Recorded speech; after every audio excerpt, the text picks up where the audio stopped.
They see the machines, the dirt, and the finished project, but you know that's just the tip of the iceberg. Welcome to the Site Prep Profits Podcast, the show for owners and operators who know that real profit is found in the grit, the strategy laying just beneath the surface. Here, we don't just talk shop, we build authority. We share the hard-won lessons we wish someone had told us years ago, so you can win more bids, earn deeper trust, and scale a business that stands the test of time. I'm Ashley Christian. It's time to dig in.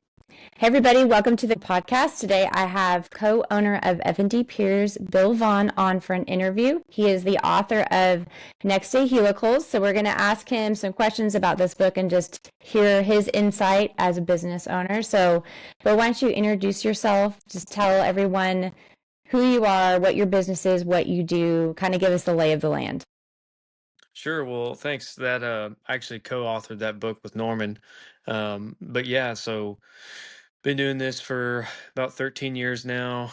Got out of school and came on, started working, and me and Norman went at it, and uh, better part of a decade. This is all we've done is foundation work. So we do foundation drilling. That's how we started. Dirt, rock, slurry, coring, casing, belling, anything like that for foundations. And then from there, we started getting into helicoils. Around here in Texas, there's a seam of fat clay that runs through the state of Texas. There's two of them.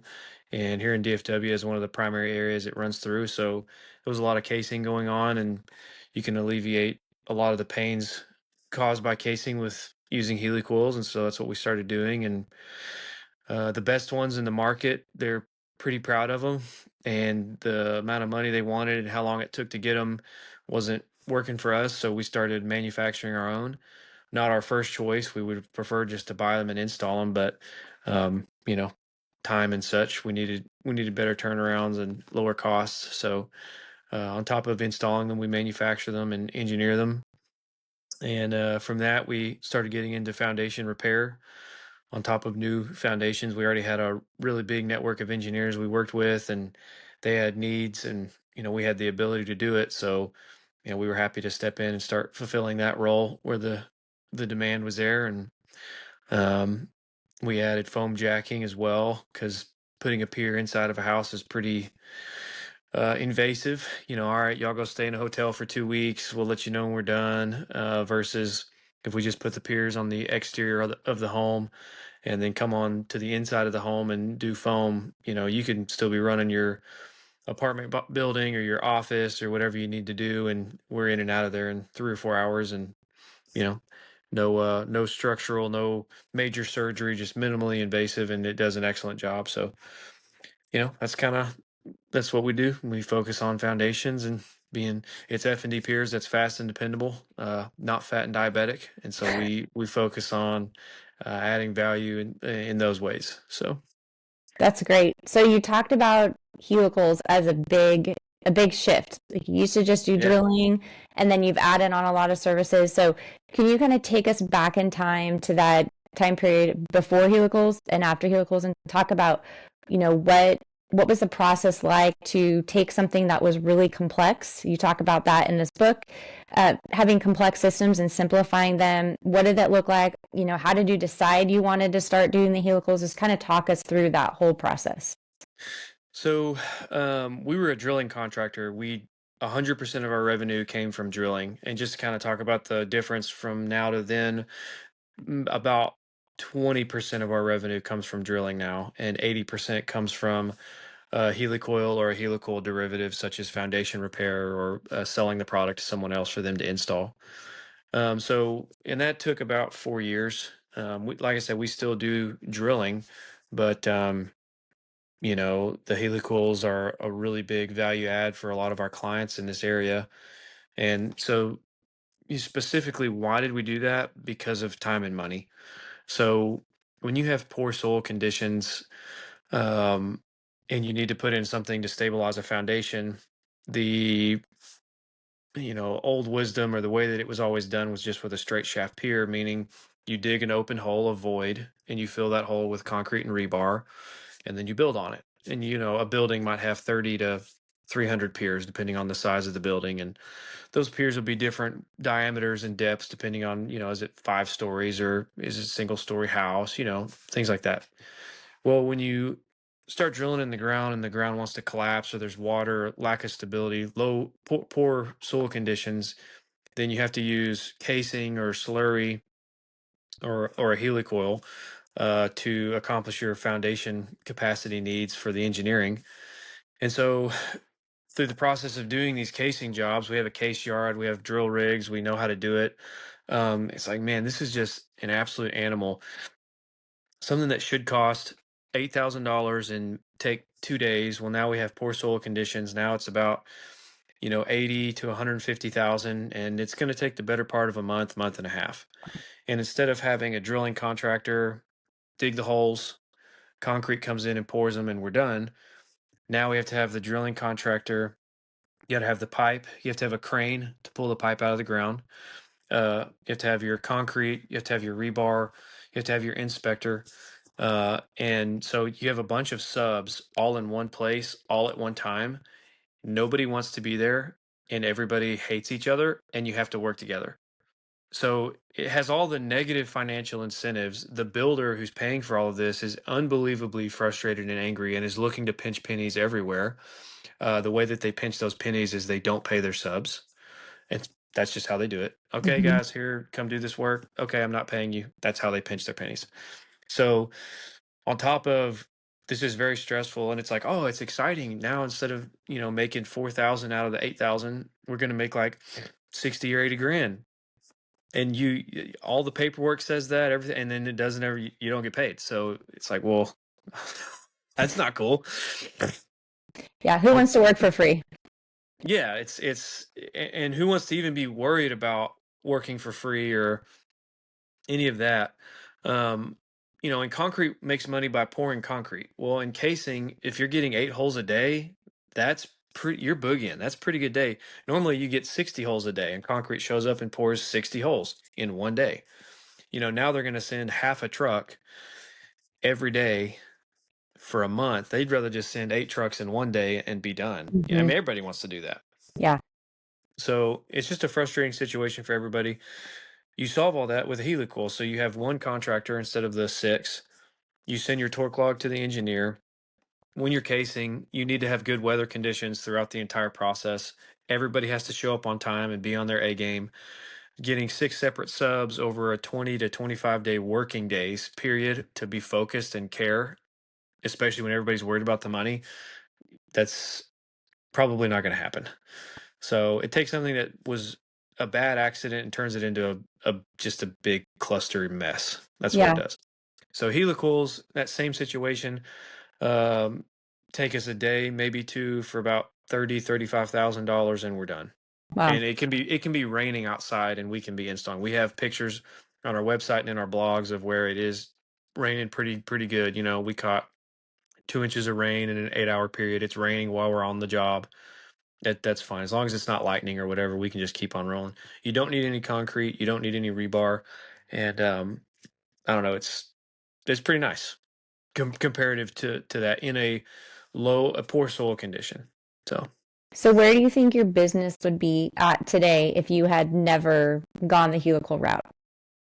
so a straight shaft pier is like a commodity. It's a race to the bottom. Everybody has a way to dig a hole. I mean, we know how to do it all kinds of different ways. Our competitive advantage in that space is we have very good relationships with the engineers. And if we tell somebody the hole's 6 feet deep, it's 6 feet deep. We got to the point where, they would show up on jobs. If they measured every hole, it's fine. But a lot of times they would just give us a green tag once they saw our rig. And all right, we're fine because we trust these guys. Oftentimes we found out that they would come back later and measure the jobs and call us and say, hey, we showed you that we allowed you to be creative if you wanted to be and you weren't. And yeah, that's just how we operated. So um anyway, where would we be today? Man, we would still be struggling, selling the struggle bus, because you know if you're making 10% profits just in drilling, you're doing really really good. um and the odds of something bad happening is really high. So yeah, I don't know. From a Yeah. business, you wouldn't want to buy this business. You wouldn't want to invest in this business. You would want to get out of it. And Hmm. if you saw the money, you would say, well, those guys, I don't know why they're doing that. And you're right. Well, we didn't either. So, What was the moment that you decided on helicals? Was it you saw it being done on another job site? Like, kind of what was that discovery moment, and what made you n- guys think, "Hey, let's go do that," versus Norman the came other? back the way I remember it. And everybody asked this. It's a great question. Hey, what was the moment this happened? Like it was this, all the, hey, it happened on this day at this time, and this is who was there. And this is, no, it didn't really happen per se like that. It was kind of like when you're dating somebody to marry a maybe, well, when was the moment you decided to marry that person? Well, I mean, it happened over a 3-month period of kind of touch and go, figuring it out. I think that's like the wholesome answer. The all right, here's a cool story. Norman came back from a job and engineers had it in the notes that we might could do helicoils. Um, we're doing casing and trying to figure out how to scratch out a living. And so when you're hungry or starving, Mm, dude, you will eat boiled spinach. It doesn't matter. yeah. You're like, I just need food. I don't care. And so, here was an idea on something, and okay, well, casing sucks. I mean, all right, I guess I'll listen to this. Talk to me about helicoils. They brought it up here, whatever. We were actually forced into a corner on a job where we were either going to install helicoils or give up the job. Mm, And so I called Peer Tech, who I to this day believe produces the highest quality helicoil on the market. We bought some of their product. We learned. Took a month or a couple of weeks to kind of learn about how it worked. It's a simple thing. It doesn't take much. And from there, we bought it. It took a while to come in. It wasn't cheap, so it didn't fulfill the fast and dependable needs. It did fulfill the dependable part. We went on, installed it on a job. We got paid. Outside of the time, it was pretty simple. And so that's that. Well, this is really simple. Normally, this would look like casing. Gross. The lead times from the helical manufacturer is what took the longest, but all things considered, it was still way better. And so we started looking at the helical, and Norman ran machine shops he used to make parts for Lockheed Martin where they're rated ISO 9000. They have to be really particular.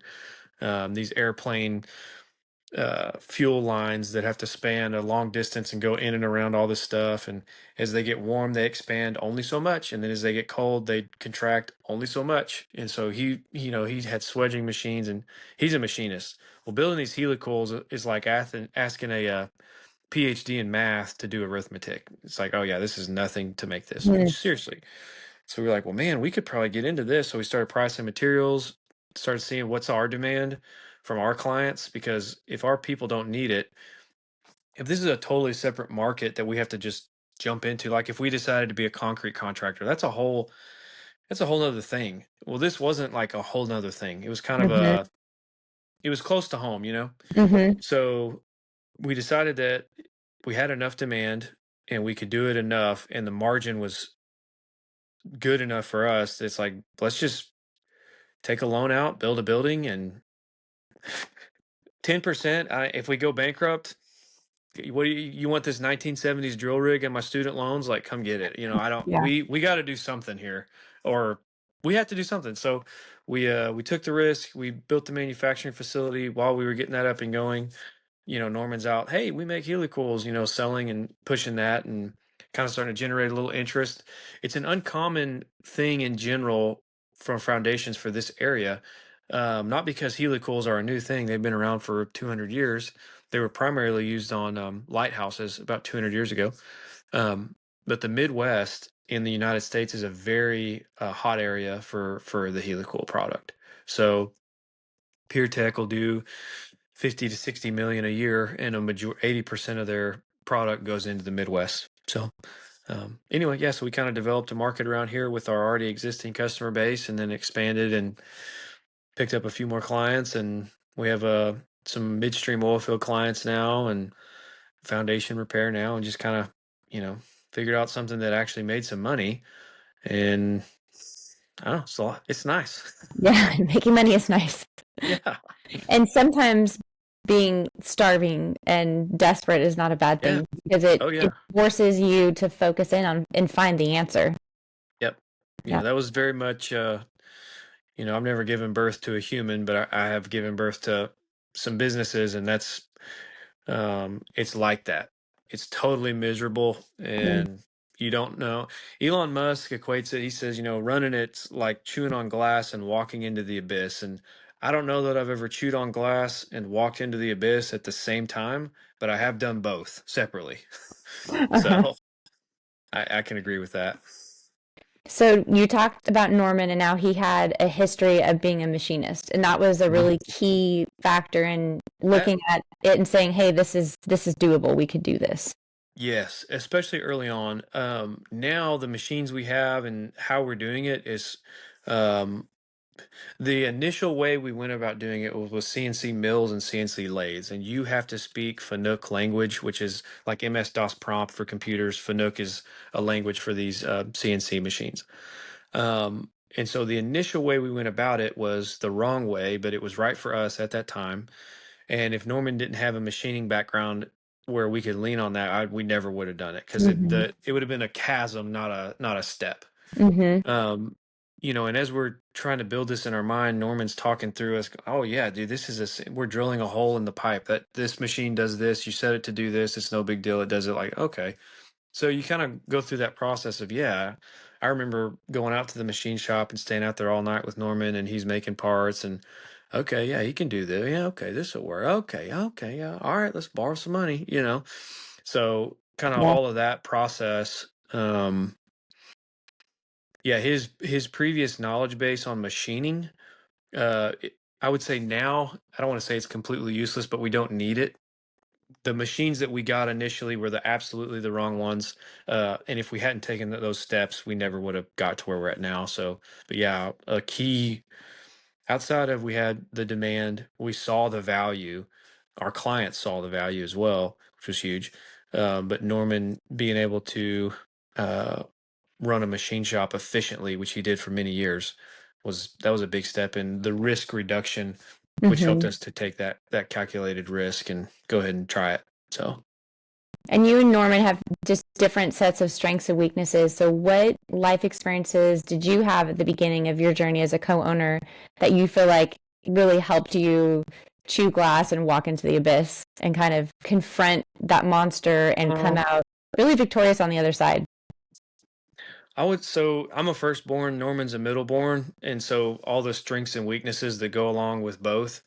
If I was the only one running the business, we would have no customers and no employees. And when Norman was running the business, we had customers we shouldn't have had, employees we shouldn't have had. And so it's kind of he's the warm and fuzzy, and I'm you know, he's the cup of coffee, and I'm the cattle prod. If Yeah. it's The carrot and carrot and the stick. Yeah. yeah, I wish you could have all of that in one human and it be really excellent. And maybe over time, with enough pressure, humans can develop all of those things. I haven't done that yet. So Yeah. it's been, I think Norman would say the same thing. It's been very beneficial for both of us to have each other. Um, we've had the cops out on jobs before where, people are getting punched and helmets are in holes and we found out that's not a business dispute. Two business people just disagreeing with each other and fighting it out. That's a domestic dispute because it's father and son. And so, and on domestic disputes, somebody's getting arrested. Oh, well, we're not disputing at all. Everything's good here. Yeah, we're just digging some holes. A Sorry. little friendly banter. Yeah. So, but the police saw us shake hands, get back to work, and they left it alone, thankfully. Yeah. Um, but anyway, yeah, that's, You you know, know, in defense of your guys' relationship in those difficult moments, there's this book called Good to Great, which yeah. profiles 11 of the most incredible companies that went from just good companies to incredible companies in comparison to their competition. And one of the things it talks about in those books is that they had vigorous, loud, intense discussion and debate amongst their key leaders, and that actually was a pivotal part of them being great companies. And every company that they interviewed had something like that, similar to say, there were shouting matches. So just in defense of you guys and what you've been through, that's actually a key ingredient is having two people wrestle with those really difficult questions and come out on the other side. So I've put Norman in the hospital, and Norman's put me in the hospital. So I mean, it's you know, I think in the Christian world they talk about oh, iron sharpens iron, and they say that, but so to sharpen iron, you got to get it to emit. This is just one factor. You got to get it to 800 degrees Fahrenheit. If Mm, it's not glowing red, it's not hot enough yet. mm. And that's just one thing. And then you have to beat the hell out of it. Like that's how you do it. And so, iron sharpens iron as one man sharpens another. Most dudes are made out of aluminum. Yeah. So yeah, Norman's a freaking diesel motor. That some bitch is hard. Yep. Yeah. It's we charge them an extra fee, but it's that concrete drilling. It's drilling that stuff between their ears. It's thoroughly mixed up and set in its ways. It's concrete drilling. Yeah. And Norman could tell you about my concrete, and I could tell you about his. But yeah, Mhm. I mean that's a real thing. Yeah, it is. It absolutely is. So, another chapter in the book, chapter 2, you talked about untrained operators, and you talked about how early in the business there was guys working there who shouldn't have been working there. So, can you tell us more about what happens when you hire cheap or untrained operators, and kind of what your business philosophy is with that now? Well, first off, I want to say that if a budget's a real thing, money's a real thing, and sometimes you hire the best that you can afford at the time. So if somebody's hiring people that they're doing the best they can, that's honorable. Um, you may not have the budget to just hire who you really know you should hire, because like, okay, we hire the right people and then we're bankrupt, and we ain't got that much runway. We just don't have it. So, if somebody's in that position, keep going. You'll build discernment, which is another money making skill as time goes on. But yeah, so one of the other products we developed is our education side of straight drilling, STR, the number 8, drilling.com. And so we literally shot video of this is how you do that. And there's probably, I don't know how many videos there are on there now, but at least, I don't know, 4.5, 5 hours worth of content of showing people what we're doing. We have a safety section where we literally, have a video of us squishing a guy's finger off. So like, hey, when we have our safety meetings and we say, don't put your finger here, here's a video of why you shouldn't put your finger here. Oh, I mean, you literally, I mean, it's a gory rated R film for violence and language. Like, hey, we don't want you to put your finger here. Here's a visual as to why. Yeah. So I guess your question of how did we get away from that, or what were we doing there? Kind of bring me back here. What was the question? Yeah. And I think that video sounds, hopefully it's really effective. That sounds like a really good visual of what not to I do. will I will say, since we put that up, we've not had one incident like that. Okay. Well, then we So appreciate whoever sacrificed their finger for the sake yeah, of that video. yeah, Vince. Yeah. Yep. So the question is, can you tell us more about what happens when you do hire cheap or untrained operators? Like what goes wrong? And then also the second part of that question, how do you like tell us more about that discernment? What are some telltale signs that this is not going to be a good fit for this position? Kind of give us some more practical So steps of what people can look for. so um when your budget's low and your discernment's low, what I would say, hiring somebody that's untrained, we've done really well with, and I think anybody else can too. They're going to ask questions about how do I do this. They're going to care. So untrained doesn't necessarily mean that it's going to be bad. There are people out there that are worthless pieces of shit, and that is all they've ever been. And after trying hundreds and hundreds of times and spending mass at hundreds of thousands of dollars, it is my firm belief that if someone has been worthless their whole life, that's what they have chosen. And there's no amount of money or training that I can give them. Does that mean that I don't love people and help them? No, it does not. But there's a difference between, oh, this guy's down on his luck. Hey, bud, here's $300. I wish you the best. I can't hire you. You can still help people that need help without bringing them into your circle and Hmm. leaning on them. If a man can't take this is a hard one, but prove me wrong. If a man can't take care of himself, he can't take care of anybody else. And I wish that wasn't true. I'm telling Yeah. you, it's a freaking fact. So if they haven't figured out how to take care of themselves, they're not going to be able, there's no amount of money. Pay them Mm-hmm. $1 million an hour. They can't do it. It's not there. And I'm not running a rehab facility. Um, I've acted like I was a couple times, but anyway, just something to say there. The training videos that we've put up, when you do hire these untrained people, but you can train them, man, those people are great. But we started with a good person. So, to the discernment question, uh, this isn't a, I'm quoting something else. You can find it somewhere, but they say, hey, how do you become a good CEO? Well, through life experience. Well, how do you get experience? Through bad experience Yeah, or through bad judgment. If calm for seas sure. never made a good captain, kind of a deal. Which goes back to something I think you said earlier. The hard is part of it. Like going through the Yeah. hard. And I've read upwards of 200 business books. I have a degree in business finance, and you should read the book about how to ride the bull, but nothing's going to teach you to ride the bull like riding the bull. Mm-hmm. you know Yeah. and you should still read the book, you should still listen to the podcast, you should still try and get as much quality information from quality sources as possible, but you still have to get on the bull, even though you're not up to it yet. And Yeah. And fall down and yeah, learn from it and do it again. yeah, yeah, and get trampled. Yeah. So, Yeah. what are the signs you look for when you're hiring somebody that, because it's not necessarily a skill, you're looking for a certain value set in that person? Are there any telltale signs beyond being able to take care of themselves that they're going to be teachable, they're going to be responsible, they're going to be dependable, they're going to be efficient? What kind of things do you look so for?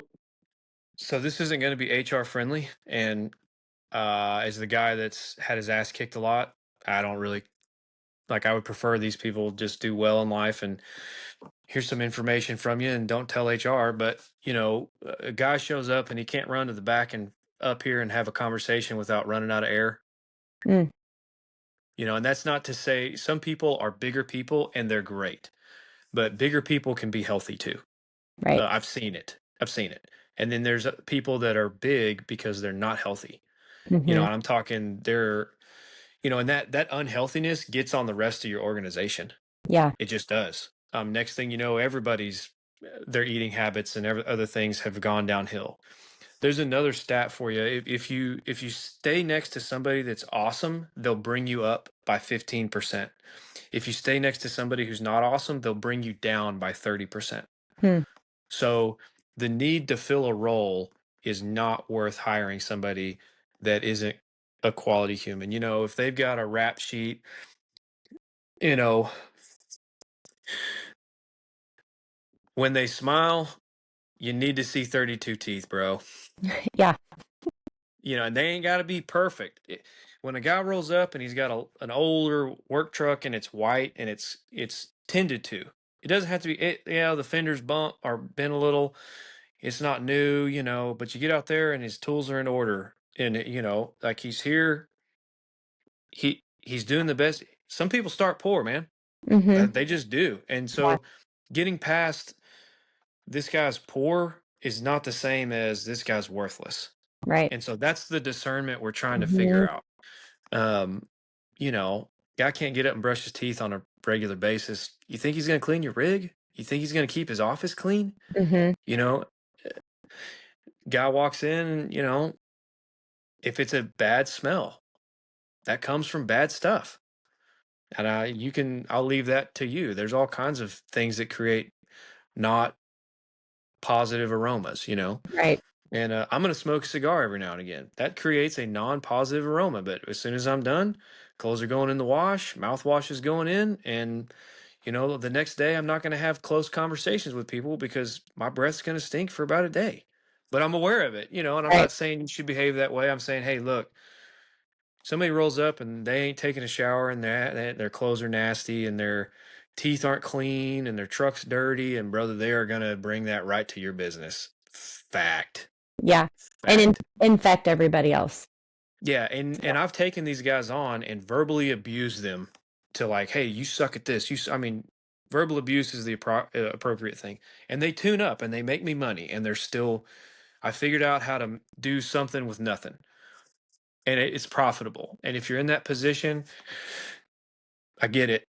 And, it'll make you appreciate the good people later, but, you're going to have to tune them Yeah. every blessed day, every day. Have you had any success with hiring younger kids who maybe they're college age and school was never their thing? Maybe they're a high school Yeah. dropout and they do well. These boys, these young boys, when you get them into a shop and you give them responsibility and you are like, hey, take care of this and do this and they do excellent. And they are so stoked. It's the same thing. So we used to hire from the Refuge, which is a halfway house from and these weren't for key positions. This was for cleaning shop, weed eat in the yard, paint the fence, stuff like that. Them guys, they've for 6 months they've had to stay at this refuge. And I went over there and did this with them. I used to preach to them.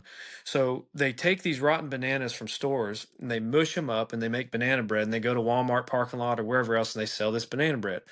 And you're in there and you peel the banana, man.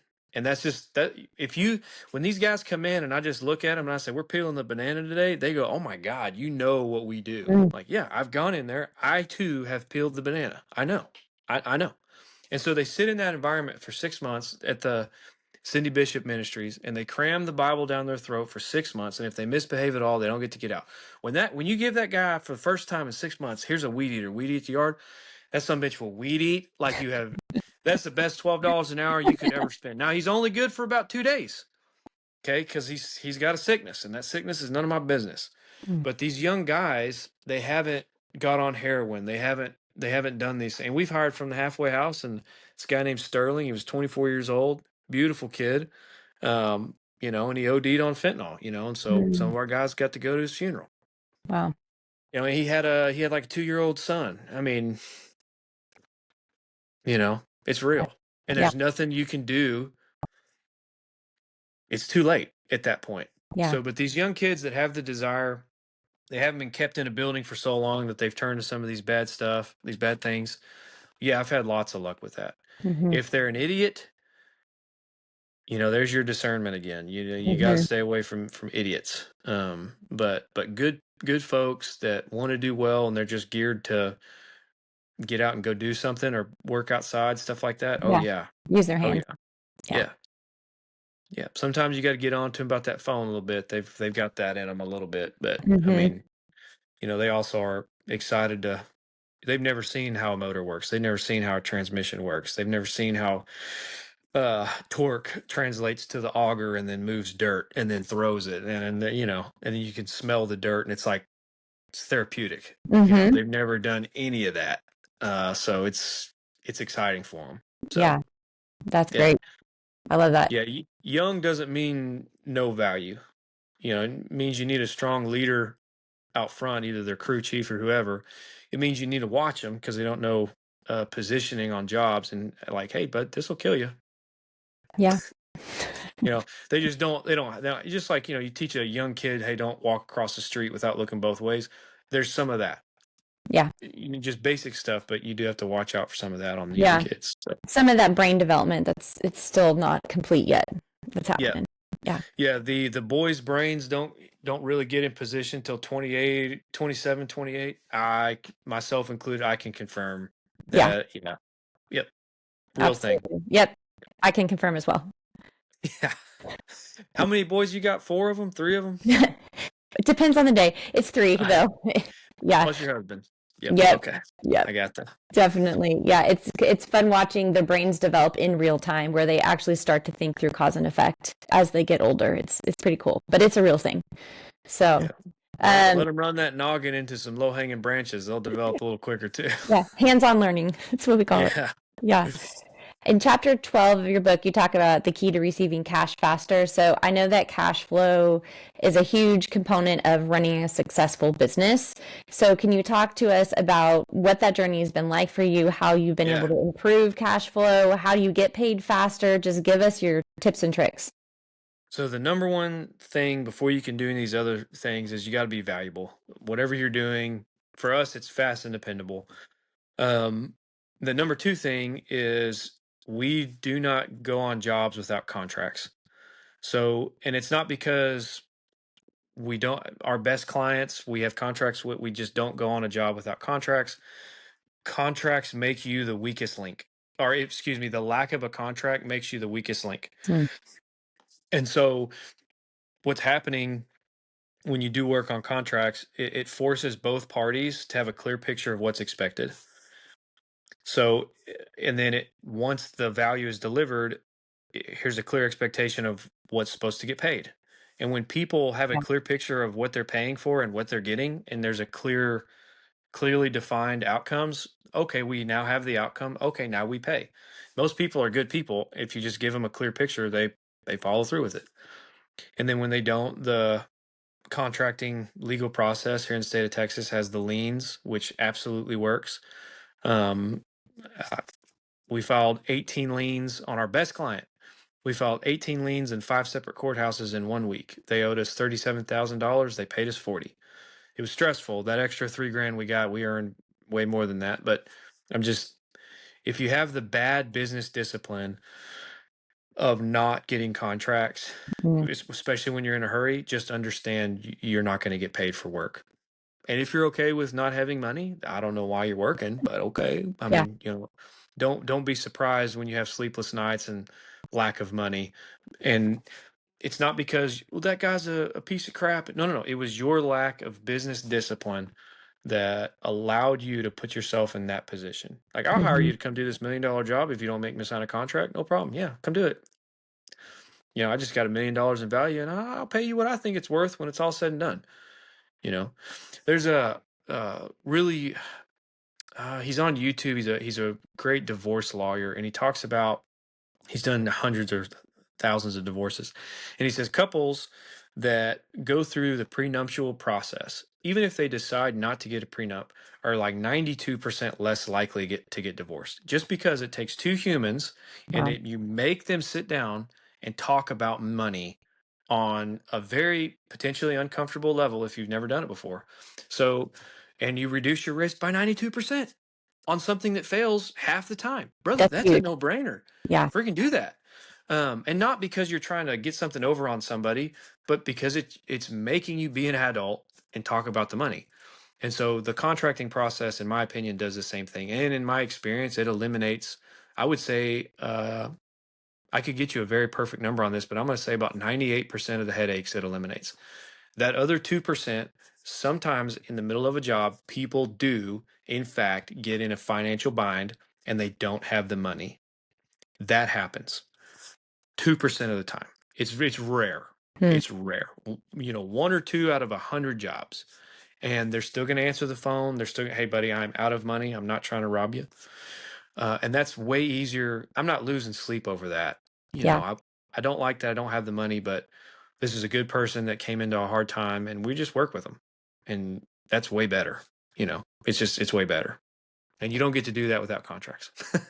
So I'm assuming you've walked away from a lot of contract or a lot of potential jobs from people that just weren't willing to give you a contract. We actually haven't walked away from a single job. Wow. Not that I can remember, not a single job. Um, because when you won't do the work, number one, we have the value, but when you won't do the work without the contract, they go ahead and just do the contract because that's how business is done all of the Hmm. time. What's one task or operational metric that you believe every construction trade business owner should be measuring religiously as a business owner? Your checklists. Anything like inventory is important. Checklist. Fuel is important. Checklist. Oil in the motor is important. Checklist. Again, this comes back to business discipline.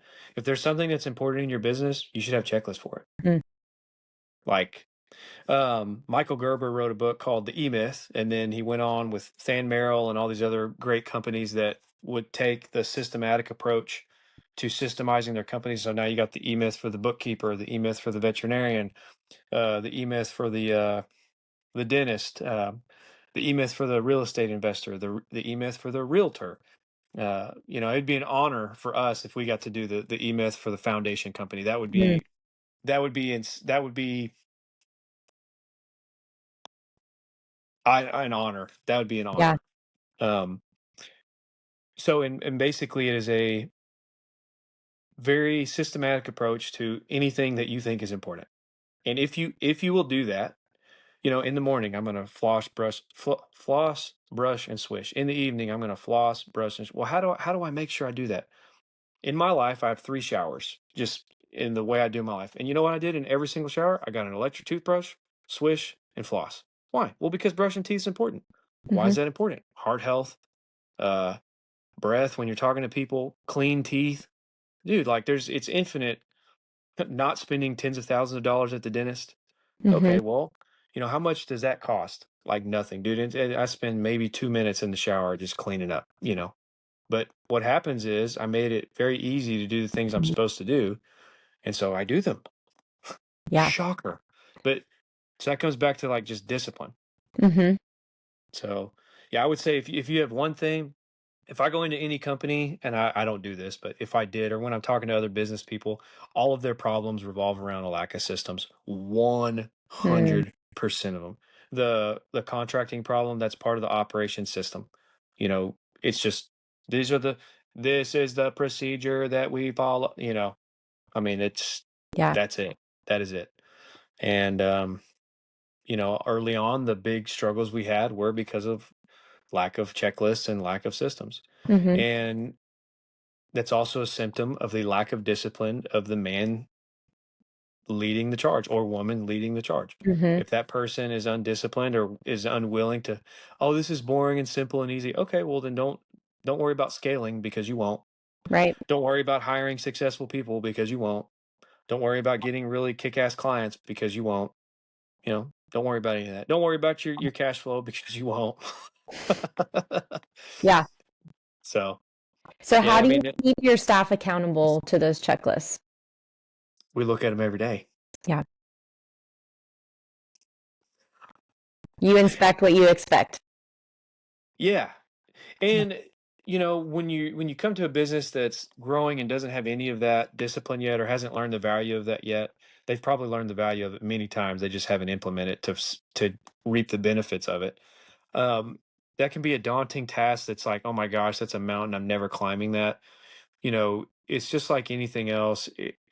It's not like an aha moment that just happened today and now we're forever fixed. No, it's a daily thing that you think about and implement a little at a time. And you don't need to bog your business down or try and build. That's another thing. You're not going to come in and in one day systemize your company. Your systems would suck. Yeah. You build the best you can today, you implement it tomorrow, you see what's right and what's wrong with it. Oh, really, we put 13 things on this list. There really only needs to be 6. The other ones happen Mm-hmm. in proximity. So you dial it in. Mm-hmm.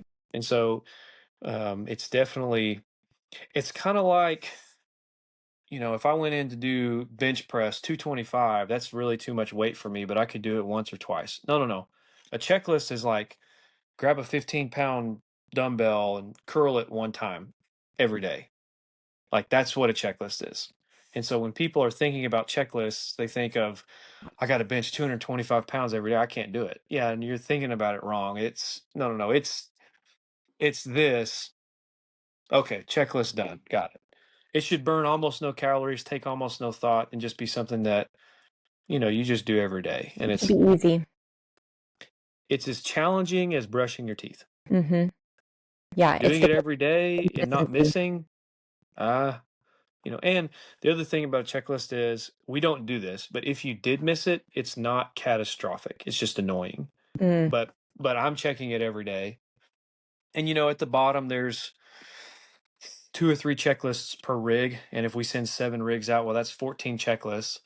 Well, the guys just send a picture of their checklist to operations, and then operations just lets me know, hey, checklists are done and accounted for.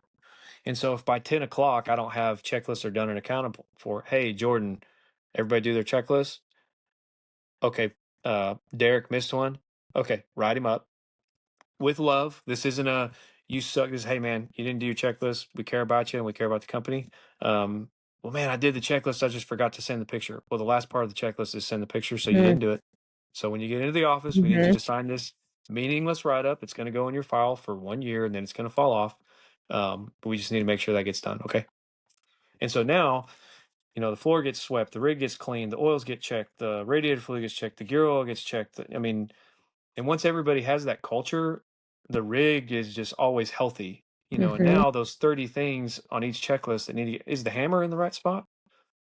You get on a job, you don't have a hammer. Well, now you got to stop. Now you go grab a hammer. Well, that's not a big deal. Yeah. Well, now you got two guys making $35 an hour on overtime because they forgot to get a hammer. Yeah. So that $60 tool just costs you $100 in labor plus the Mhm. jobs behind. That's not fast and dependable. Right. It's not. So it's another great way to help take B players and make them A players.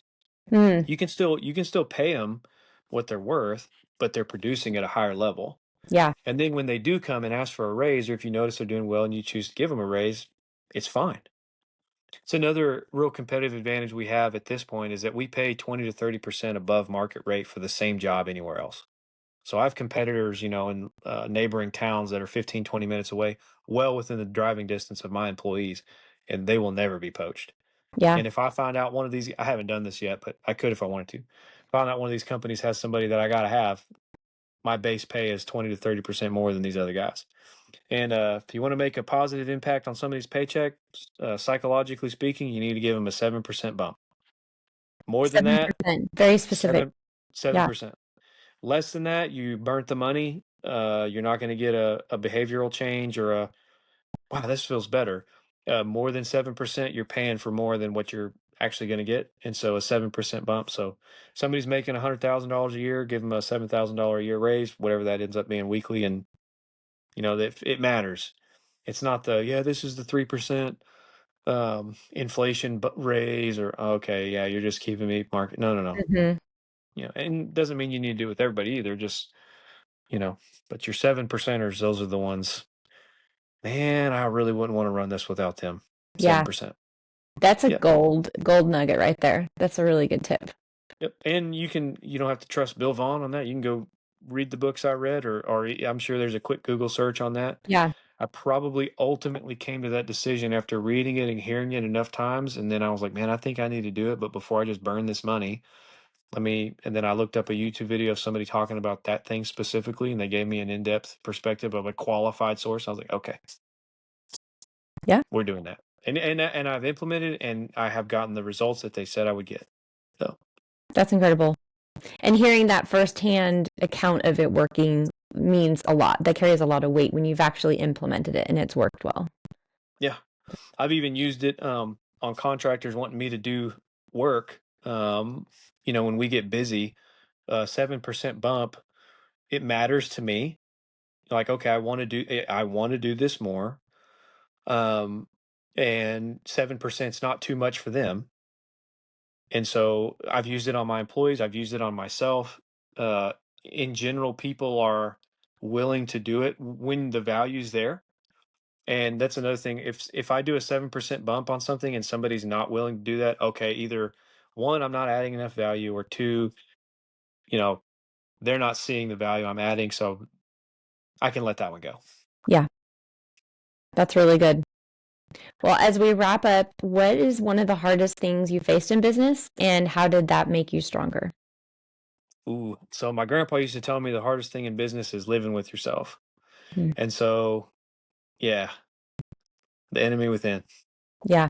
The the one that doesn't want to get up at 4 o'clock in the morning when it's 9 degrees outside. Mm. The man, I don't want to do contracts on every job, but if I don't, I'm not going to have money. I got to actually be a better business person if I want to have a better business. Ugh, that's not fair, Mm. like that. Yeah. And what I've found is that a little bit over time is the best. It's a building block, and if you're too stupid to quit, a little bit over time, a little bit over time. Bible says that the kingdom of God is if a man should cast seed into the ground, he sleeps and rises night and day. It grows, he knows not how. So it's that faith element. Well, how did you do that? Uh, Sowing and reaping. If you're Mm-hmm. responsible with this, you get this. Mm-hmm. I that principle, I've never seen that principle break. Yeah. Never seen it break. That's And so good. when I look at relationships that I wish I still had, I violated the principle somewhere. Mm. When I look at relationships where I'm giving more than what I'm getting, I will allow that person the opportunity to violate the relationship. I'm going to adjust my position in this relationship. And if they're not wanting to sow and reap, okay, I respect that. Yeah. So, and then that's a decision they have to make. Mm-hmm. So, That's but really yeah, good. the choosing, if a man can't take care of himself, he can't take care of anybody else. So choosing consistently to take better care of myself, not and be a degenerate, worthless person, but, all right, I got to brush my teeth every day. All right, I need to go to the gym every day. Mm-hmm. I got to do this checklist, even though, I want to go knock this job out. I want my company to be disciplined. I want Yeah. us to be fast and dependable. Okay. So if I want those results, it's what I have to do. Now, going to the gym's not hard. Going to the gym every day for 7 years, it's kind of hard. Yeah. Yeah. That's kind of hard. It's like Um, that discipline is a muscle and it's hard, but it grows stronger. Like the longer you do yeah. it, the more momentum you gain with that. And you can do it in more areas.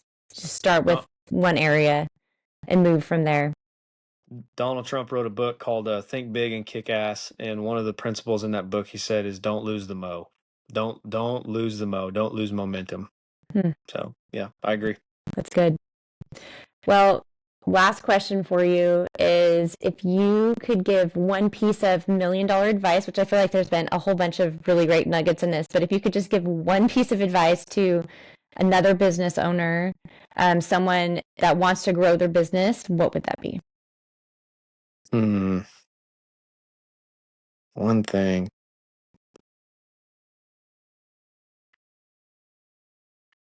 Write down on paper what you should start doing, what you should stop doing, and what you should keep doing, and then do it.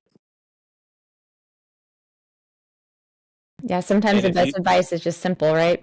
and if you can be disciplined about the start, stop, and continue questions, um, if I think about how we got to where we're at today, it's every Monday we ask that exact series of questions. So the other thing I'd say would be like your mindset. If you're trying to be if you're not a millionaire, and if let's say you're not worth very much now and you're wanting to be worth more, um, I don't know anybody that just does that overnight. Yeah. I don't know, and when you look at the lottery winners that do it overnight, Mhm. it's not healthy. Right. They get everything they ever wanted, and then, like 60% of them or something wind up finding a noose, finding a gun, finding a drug, or jumping off a cliff. I mean, they end up killing themselves ultimately. Yeah. So, but yeah, take care of yourself and you'll be able to take care of other people too. So, yeah. This is great. Thank you so much for being on the podcast, Bill. Really appreciate it. Yeah. Thank you. This is great. I appreciate it. Thanks for digging in with us today on the Site Prep Profit podcast. Make sure your clients see the mountain of expertise you bring to every job. If you got value out of today's episode, leave us a review and send this episode to another owner who could benefit. If you'd like to apply to be on the show, or if your business needs more visibility, visit us at groundbreakermarketing.com to apply. I'm Ashley Christian. We'll see you on the next job site.